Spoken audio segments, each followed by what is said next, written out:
Dans l'intimité de Renaud, cette rare apparition de ses parents Olivier et Solange à la télé.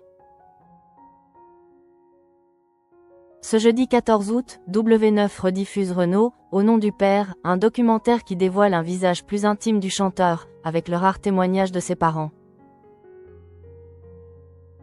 Ce jeudi 14 août à partir de 21h10, W9 propose de replonger dans l'univers de Renaud avec la rediffusion du documentaire Renaud, Au nom du père. Réalisé par Sophie Lesage et Timothée Vienne, il avait déjà été diffusé en 2019. Les téléspectateurs retrouvent ainsi Renaud pendant l'enregistrement de son 18e album, Les mômes et les enfants d'abord, puis redécouvrent les confidences de ceux qui ont partagé son quotidien. Animé par Jérôme Anthony, ce magazine revient également sur les moments forts de la vie du chanteur, de ses triomphes à ses blessures les plus profondes. Dès les premières minutes, on rentre d'ailleurs dans le vif du sujet.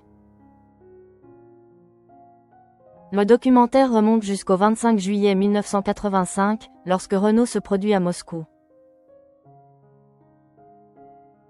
Ce soir-là, après avoir interprété Déserteur, une partie du public quitte la salle, déclenchant la colère du chanteur qui y voit un acte prémédité. Cet épisode marque le début d'une période sombre, où l'artiste sombre peu à peu dans l'alcool. Au fil des témoignages, se dessine le portrait d'un homme écorché, marqué par une relation distante avec son père, Olivier Séchant, qui écrira dans son journal intime « Le succès de mon fils me tue ». Ce dernier apparaît d'ailleurs dans le documentaire aux côtés de sa femme Solange Mériot. Une apparition très rare, inédite, où ils livrent un regard intime sur leur fils. D'autres proches se confient également, comme son frère jumeau David Séchant, Sota, l'ex-femme de son ami Patrick Devers, ou encore Gauvin Serre, considéré comme son digne héritier. Renaud, une apparition surprise sur scène.